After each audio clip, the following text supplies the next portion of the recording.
अरे वाह, आज तो आपने खुद ही सब कुछ सेट कर लिया। मेरी आने की ज़रूरत ही नहीं पड़ी। आप ठीक हो, दुनिया का पता ही नहीं है, अपनी ही दुनिया अलग से बनाई हुई है। हर टाइम अपनी ही दुनिया में मस्त रहना, किसी की कोई खबर नहीं। अपनी दुनिया जो होती है ना, हमेशा बनानी पड़ती है। जो तुम अपनी दुनिया बनाओगी ना, उसमें ज़्यादा खुश रहोगी। और जो दुनिया वाले बनाती है हमारी दुनिया, उसमें हम कभी भी खुश नहीं रहते। इसलिए कोई भी तुमने बुरा ख्वाब देखा है ना, वो दुनिया से ही तुम्हें देखने को मिलता है। दुनिया में ही ऐसा कुछ ना कुछ होता है जो फिर हमें ख्वाबों में मिलता है। इसलिए अपनी खुद की दुनिया बनाओ, अपनी मर्ज़ी से रहोगी, अपनी खुशी से रहोगी, जहाँ तुम्हें आना जाना अच्छा लगेगा, जहाँ तुम्हें इस तरीके के सितारे बनाना अच्छे लगेंगे, जहाँ तुम्हारा अपना आसमान होगा, तुम्हारे अपने इस तरह से सितारे होंगे, वो तुम्हें ज़्यादा खुशी देंगे। अभी बात दुनिया की शुरू हुई है ना, मैं तुम्हें दुनिया का बताती हूँ कि दुनिया कैसी है। दुनिया कभी भी आपको खुश होते हुए नहीं देख सकती। दुनिया कभी भी जो है ना, अपने अंदर नहीं झांक के देखती कि वो खुद कैसी है। दुनिया में जितने भी लोग हैं, हमेशा दूसरों को देखते हैं कि दूसरे कहाँ जा रहे हैं, क्या पहनते हैं, कहाँ आना जाना है उनका, कैसी उनकी लाइफ चल रही है। हमेशा उनकी दूसरों पर नज़र होती है, उनको अपने अंदर की खामियां कभी भी नहीं दिखती। और अल्लाह पाक ने इंसानों को जो पैदा किया है ना, वो है ही खताओं का पुतला। वो गलतियों से ही सीखता है, गलतियों से ही आगे बढ़ता है, गलतियों से ही सबक मिलता है, जो हमें आज तक किसी बुक्स में नहीं मिला, आज तक कोई क्लासेस लेकर नहीं मिलता। जैसे जैसे हम बड़े होते जाते हैं, बचपन से अपनी गलतियों से सीखते हुए आते हैं। बचपन में होती है, जवानी में होती है, और जब एज थोड़ा ज़्यादा होती है तब हमें समझ आ जाती है। और ये एक रियलिटी है जिसको दुनिया बिल्कुल भी नहीं मानती। दुनिया ये समझती है कि हम बिल्कुल परफेक्ट हैं और बाकी सब कोई भी परफेक्ट नहीं है। और सही इंसान और अच्छा इंसान और कामयाब इंसान वही है जो अपने गुजरे हुए वक्त को, गुजरे हुए दिन को भुलाकर आगे बढ़े, आगे चले, भूल जाए वो। वरना तुम्हारी तरह ऐसे ख्वाबों में डरता रहेगा। तो डरना नहीं है, जो गुजर गया उसको भूल जाओ और आगे की तरफ बढ़ो। और इस तरीके से अपनी दुनिया बना लो जैसे मैंने अपनी दुनिया बनाई हुई है, सितारों की। सच में मैं तुम्हें एक सही एडवाइस दे रही हूँ। छोड़ो, मैं तुम्हें दुनिया की एक बात बताती हूँ कि दुनिया कैसी है। जब मैं छोटी थी, जब मैं बहुत छोटी थी, बहुत बड़ी भी नहीं थी, बस समझ थी, तब मेरे साथ मेरे 3 दोस्त हुआ करते थे। दोस्त कौन थे? बहुत गहरा रिश्ता था उनके साथ, खूनी रिश्ता था। मैं नहीं बता सकती कि वो मेरे किस रिश्ते में आते थे। खाला के थे, कज़न्स थे, या फिर बहन के बच्चे थे। उनके साथ मैं खेला करती थी बहुत ज़्यादा। मेरा बचपन उनके साथ गुजरा। एक दिन ऐसा हुआ, उसमें से जो मेरी छोटी फ्रेंड थी ना, उसके साथ खेलते खेलते हम एक चारपाई के नीचे छुप गए। और उस चारपाई पे मैट्रेस लगा था, मैट्रेस पे बहुत बड़ी चादर थी। और उस चारपाई के नीचे अगर कोई छुप जाता था ना, तो कोई भी आइडिया नहीं लगा सकता था कि इस रूम में कोई है। और इस तरीके से हम हमेशा उस चारपाई के नीचे जाके छुप जाते थे, क्योंकि किसी को पता नहीं चलता था कि यहाँ कोई नीचे है। एक दिन हमने यही किया। वो गेस्ट रूम था, वहाँ पर किसी को अलाउ नहीं होता था, किसी को मतलब बच्चों को अलाउ नहीं होता था कि बच्चे बेडशीट ख़राब कर देंगे, ये ख़राब कर देंगे वो। वहाँ पर एक बेड था और एक चारपाई थी। चारपाई की जो चादर थी वो बहुत बड़ी थी, उसके नीचे हम छुपे थे। और वो चारपाई ऊंची भी थी, तो हम इजीली नीचे आराम से बैठे हुए थे। मेरे साथ मेरी फ्रेंड भी थी, वो भी छोटी सी थी, मुझसे छोटी है वो। जब मुझे लगा कि ना अब हमें बाहर निकलना चाहिए, मुझे देखना चाहिए, अगर कोई नहीं है तो हम यहाँ से भाग चलते हैं। मैंने जैसे ही वो चादर हटाई, थोड़ा सा मैंने चादर हटा के देखना कि अगर कोई नहीं है तो फिर हम भागेंगे, वरना हमें डांट पड़ेगी। तो चादर जैसे मैंने हटाई थी ना, मैंने वहाँ पर गुनाह करते देखा था अपनी आंखों से। और मैं तब बहुत छोटी थी। मैंने फ़ौरन से चादर नीचे कर दी। मैं डर गई थी कि उनको पता भी ना चले कि हम यहाँ पर हैं, हमने देख लिए। अगर किसी को मैं देखती थी, ऐसा कुछ मैंने देखा था उनका, तो मुझे इतना डर लगता था। इस चीज़ से ऐसे लगता था जैसे हमने कोई गुनाह कर दिया उनको देख के। ऐसा डर लगता था। और मेरी फ्रेंड बोलती है सब चले गए, मैंने उसके मुंह पे फ़ौरन हाथ रख दिया कि पता ना चले कि यहाँ पर क्या हुआ है। मैंने अपने फ्रेंड के मुंह पे हाथ रख दिया कि हमारी आवाज़ बिल्कुल भी नहीं जानी चाहिए, किसी को पता नहीं लगना चाहिए कि हम यहाँ पर हैं। और इंतज़ार करने के बाद हम वापस निकले जब रूम में कोई नहीं था। और घर में 2 से 3 दिन मेरे दिमाग में यही बात चलती रही कि मैंने क्या देख लिया, मैंने क्यों देखा और किससे शेयर करती। मुझे सबसे बेस्ट ये लगा कि मैं अपनी अम्मी को बताऊं। मैंने अम्मी को जाकर बता दिया कि अम्मी ऐसे ऐसे सब मैंने देखा है। मेरी अम्मी ने मुझे समझाया और मुझे यही समझाया कि कभी भी किसी से ये बात शेयर मत करना। और मेरी माँ हमेशा से ऐसी हैं। और अगर वो चाहती ना तो वो मुझे ज़रूर बोलती कि हाँ सबको बता दो ये बात जाकर, ताकि सबको पता चलनी चाहिए इसकी असलियत। लेकिन नहीं, अम्मी ने ऐसा कुछ भी नहीं कहा।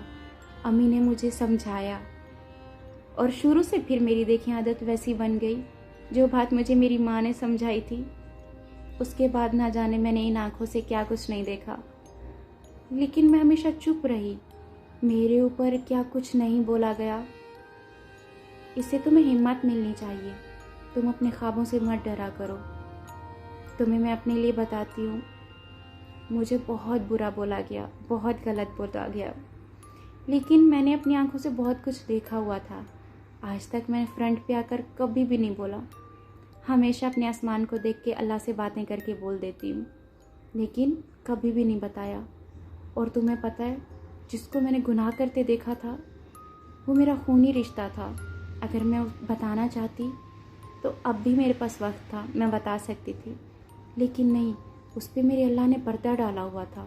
और ना जाने दुनिया में ऐसे कितने गुनाह हो रहे हैं जिस पे मेरे अल्लाह ने पर्दा डाला हुआ है, सिर्फ इसलिए कि इस बंदे को अपनी इस गलती का एहसास हो, और एहसास होने के बाद तौबा करे, माफ़ी मांगे, मेरे सामने आए तो मैं इसको माफ़ कर दूँगा। और अल्लाह पाक हमेशा माफ़ कर देते हैं। लेकिन जो दुनिया होती है ना, वो हमेशा दूसरों का तमाशा बनाती है। बहुत कम लोग ऐसी बातें समझते हैं। मैं तुम्हें हमेशा ये बातें इसलिए समझाती हूँ कि तुम समझो। तुम्हारे साथ जो हो रहा है उसको भूलो, अपने दिमाग से निकालोगी ना, ऐसे ख्वाब कभी भी नहीं आएंगे। तुम्हें पता है, शुरू से मुझे कुछ ना कुछ बनने का शौक़ था। घर में टीवी चलता था ना, बहुत पहले, आज से कितने साल पहले की बात बताऊँ। उस टाइम पर हमारे घर पे एक बहुत बड़ा बॉक्स जैसा टीवी होता था। उसमें कुछ भी अगर चल रहा होता था ना, किसी भी शो में कुछ बना रहे होते थे, जैसे पेंसिल्स पे ग्लिटर लगा रहे होते थे, जैसे बैग पे मोती लगा के बैग को खूबसूरत बना रहे होते थे, या फिर कहीं पे कुछ ना कुछ सिखा रहे होते थे। मेरा बहुत ज़्यादा शौक़ होता था और मैं फ़ौरन से अपने पैसे जमा करती थी। वो ग्लिटर लेती थी, वो पेंसिल लेती थी, वो ग्लू लेती थी, और मेरी पेंसिल्स बहुत खूबसूरत हुआ करती थी स्कूल में, क्योंकि मुझे शौक़ होता था हर चीज़ को डेकोरेट करने का, हर चीज़ को क्रिएट करने का, बनाने का। इस तरीके से पढ़ने का भी बहुत शौक़ था मुझे। लेकिन मेरे नसीब में शायद इतना ही पढ़ना था, क्योंकि अब्बू ज़्यादा बीमार हो गए थे और ज़्यादा वो मुझे नहीं पढ़ा सकते थे, इंतज़ार नहीं कर सकते थे। उन्होंने बाकी बच्चों की शादियाँ कर दी थी, एंड में मैं ही रह गई थी। और मैं अब्बू से यही कहती थी, अब्बू मुझे शादी नहीं करनी, मैं कभी शादी नहीं करूँगी, मैं हमेशा आपके साथ रहूँगी, मैं आर्मी में जाऊँगी और मैं कुछ बन के दिखाऊँगी आपको, और आपकी हेल्प करूँगी, आपको काम करने की भी ज़रूरत नहीं पड़ेगी। अम्मी को नया ड्रेस दिलाऊँगी, अम्मी को नया जूता दिलाऊँगी, आपको भी नए जूते दिलाऊँगी। क्योंकि अब्बू के जो जूते थे ना, वो मुझे आज भी याद है कि जैसे पहन पहन के ना हर जगह बाइक पर इधर उधर जा जा के, और बहुत ज़्यादा बीमार थे, उनको चलते चलते पता नहीं चलता था, सुन्न हो जाते थे पाँव बिल्कुल, और नीचे घसीट के चलना पड़ता था। जूते बिल्कुल ख़त्म हो चुके थे, और एक जूता उनका था नया वाला जो आने जाने के लिए उन्होंने रखा हुआ था, वो भी बहुत टाइम हो गया था। जब मेरी शादी के उन्होंने सोचा था तब बिल्कुल वो ख़त्म हो चुके थे जूते। और मैं कहती थी, अब्बू मैं आपको जूते भी नए दिलाऊंगी, सब नया दिलाऊंगी, लेकिन मुझे पढ़ना है। मुझे पढ़ने का बहुत ज़्यादा शौक़ था। फिर अब्बू ने एक दफ़ा फ़ैसला करके छोड़ दिया कि ठीक है, मेरी बच्ची को पढ़ना है तो मैं इसकी शादी नहीं करता। और फिर मैंने दोबारा से स्कूल जाना, ट्यूशन शुरू कर दिया था। बहुत ज़्यादा अम्मी खुश थी उस दिन। अम्मी ने कहा बहुत अच्छा फ़ैसला किया, अब्बू को कहा। अम्मी को बचपन से ही हमने जाए नमाज पे नमाज़ पढ़ते देखा है। अम्मी हमारी शुरू से इबादत करती थी। बहुत अच्छा लगता था जब भी वो नमाज़ पढ़ती थी, हम उनके साथ जाए नमाज़ बिछा के बैठ जाते थे। शुरू से अम्मी नमाज़ पढ़ती थी और हमें अच्छी आदतें सिखाती थी, अच्छी बातें सिखाती थी। बहुत खुशी होती थी कि हमारी माँ नमाज़ पढ़ती, हम प्राउड फील करते थे और स्कूल में सबको बताते थे कि हमारी अम्मी जो है ना, कभी भी एक नमाज भी नहीं छोड़ती। और वक्त को शायद मंजूर नहीं था। एक दिन मैं स्कूल से वापस आई, अबू चारपाई पे बैठे थे।